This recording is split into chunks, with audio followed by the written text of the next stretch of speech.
In the final days of Malcolm X's life, the United States was standing at a crossroads. The civil rights movement had forced segregation into the national conscience, but it had also exposed deep fractures within black leadership, within American politics, and within Malcolm X himself. By February 1965, Malcolm was no longer the man most Americans thought they knew. He was no longer simply the fiery minister who had once spoken for the Nation of Islam. He was a man in transition, searching for a broader vision of justice, unity, and human rights. And just 5 days before his assassination, he delivered a speech that captured that transformation with haunting clarity. To understand the weight of that moment, it is essential to understand how Malcolm X arrived there. Malcolm Little was born in 1925 in Omaha, Nebraska, into a world already shaped by racial violence. His father, Earl Little, was a Baptist preacher and an outspoken supporter of Marcus Garvey's black nationalist movement. Because of this activism, the Little family was constantly harassed by white supremacist groups.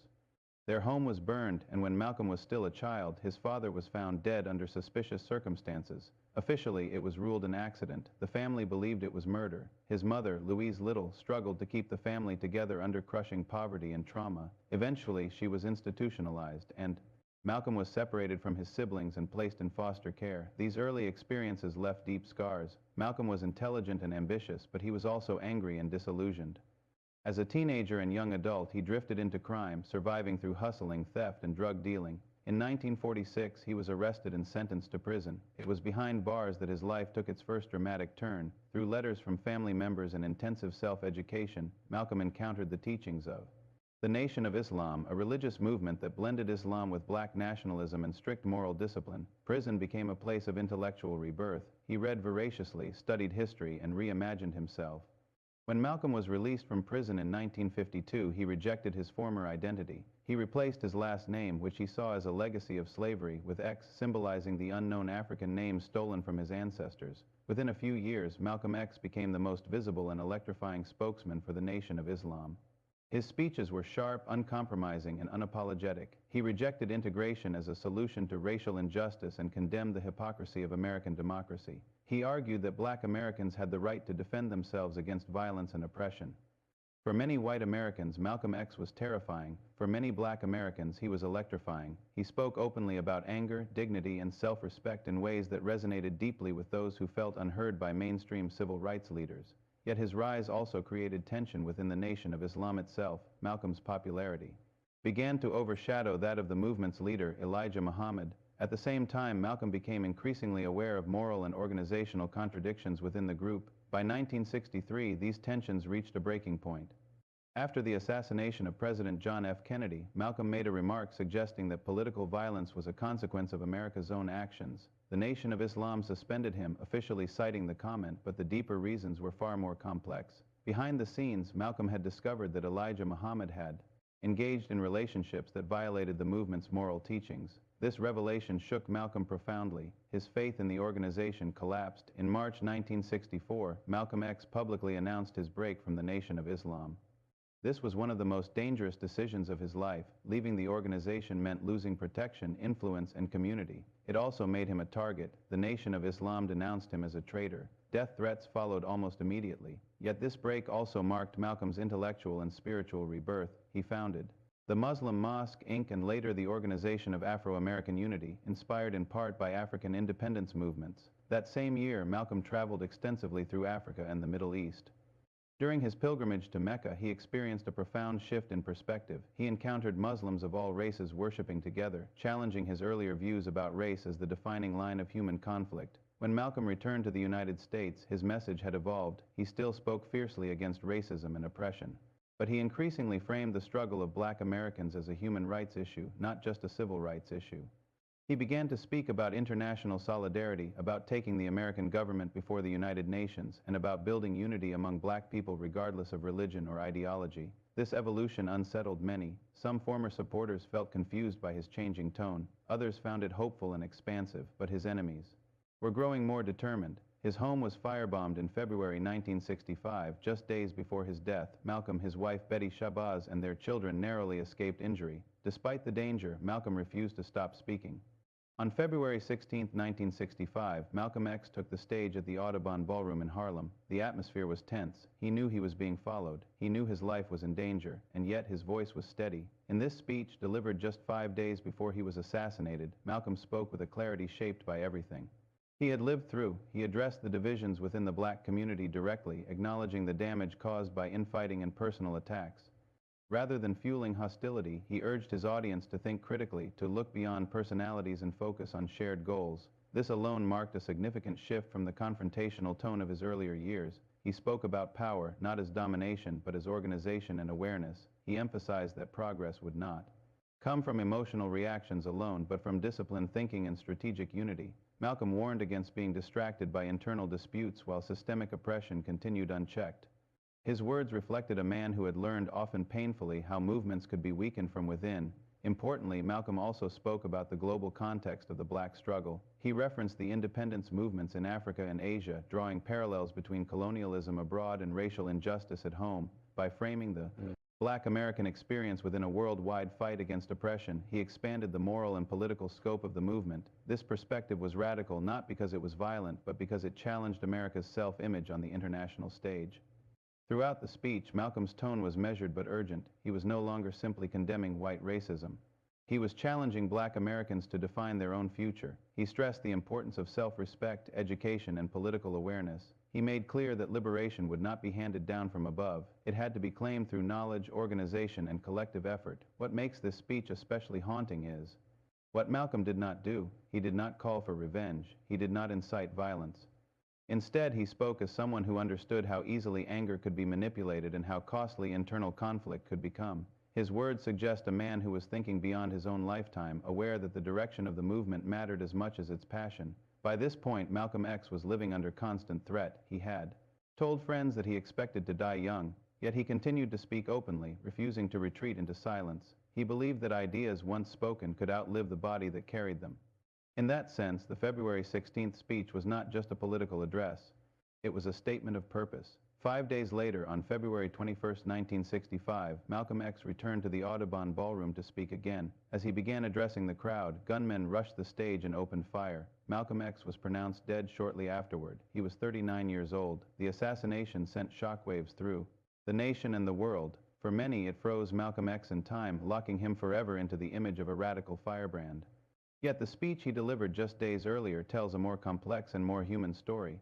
It reveals a leader who was evolving, questioning, and striving for a broader vision of justice. In the years since his death, Malcolm X has been claimed by many narratives, some accurate and some deeply misleading. He has been portrayed as a symbol of rage, of militancy, or of irreconcilable division. But his final speeches challenge those simplifications. They show a man who had confronted his own contradictions and emerged with a deeper understanding of power, unity, and responsibility. Malcolm X's speech 5 days before his death matters not because it predicts his assassination, but because it captures a moment of transformation. It reminds us that people can change, that movements must adapt, and that the pursuit of justice is rarely simple or comfortable. Today, as societies around the world continue to wrestle with inequality, identity, and political division, Malcolm X's final message remains deeply relevant. He warned against distraction, against internal collapse, and against losing sight of shared goals.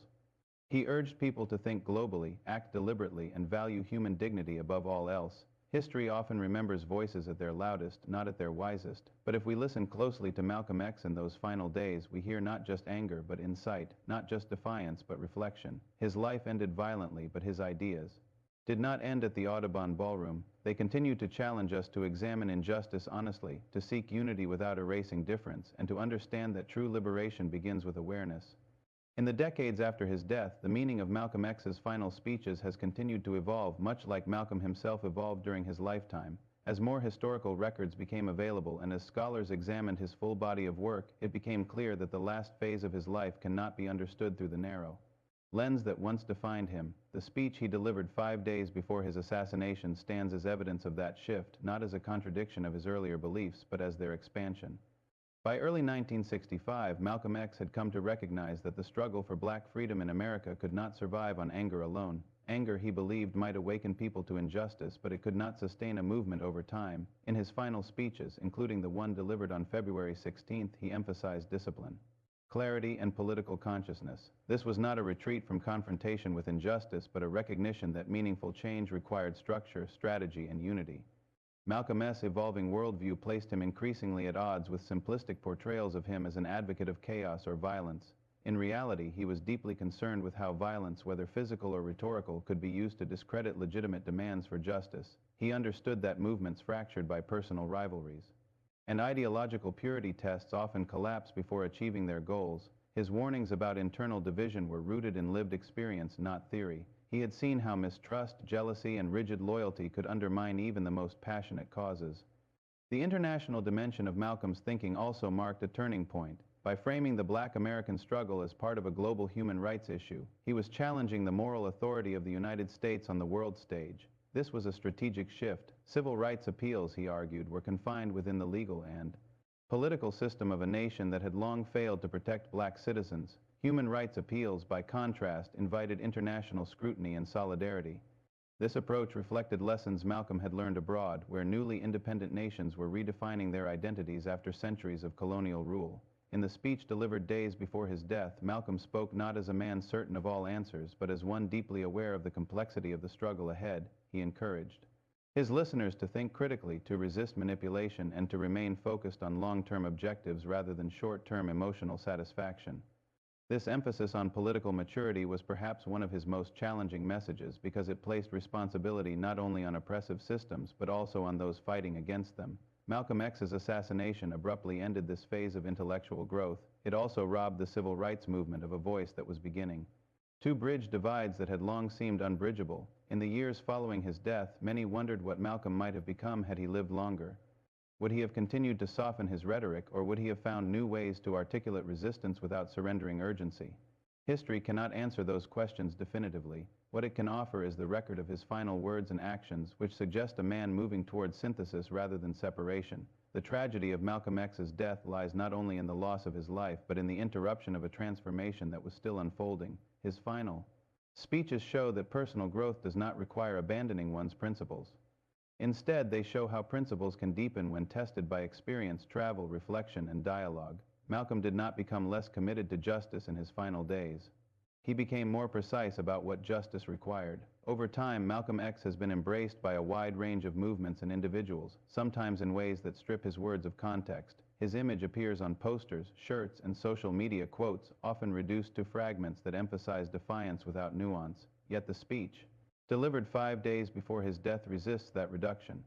It demands careful listening. It demands that audiences confront the uncomfortable truth that liberation movements must constantly examine themselves if they are to survive. This history still matters today because many of the conditions Malcolm X confronted have not disappeared. Inequality, racial injustice, political polarization, and global power imbalances remain pressing issues. His insistence on critical thinking, international awareness, and internal unity speaks directly to modern movements that struggle with fragmentation and burnout. Malcolm's final message reminds us that change is not only about opposing what is wrong, but about building something sustainable in its place. Perhaps most importantly, Malcolm X's last speeches challenge the idea that people are fixed in their beliefs. His life demonstrates that transformation is not a sign of weakness, but of seriousness. He was willing to revise his understanding of the world when evidence and experience demanded it. In a political culture that often rewards rigidity, this willingness to grow stands as one of his most enduring lessons. When Malcolm X stood before his audience in Harlem in mid-February 1965, he was speaking under the shadow of death, whether consciously or not. Yet his words were not consumed by fear. They were forward-looking, grounded in history, and shaped by a global perspective that few American leaders of his time possessed. He spoke as someone who believed that ideas, once clearly articulated, could continue to move through history even when silenced by violence. Malcolm X's life ended in the same building where he had delivered some of his most important speeches. But his legacy cannot be confined to that space or that moment. The speech he gave 5 days before his assassination stands as a reminder that history is not just made by dramatic endings, but by the ideas people leave behind. Those ideas continue to challenge, provoke, and inspire because they were forged in struggle and refined through change. As we look back on Malcolm X's final days, we are not simply revisiting a tragic chapter of the past. We are engaging with questions that remain unresolved: how to pursue justice without losing humanity, how to build unity without erasing difference, and how to confront power without becoming consumed by it. Malcolm X did not offer easy answers, but in his final speeches, he offered something perhaps more valuable, a model of intellectual courage and moral seriousness. That is why this history still matters. Not because Malcolm X died violently, but because he lived deliberately, questioning himself as rigorously as he questioned the world around him. In listening to his words from those final days, we are reminded that the struggle for justice is not only about resistance, but about responsibility, growth, and the relentless pursuit of truth.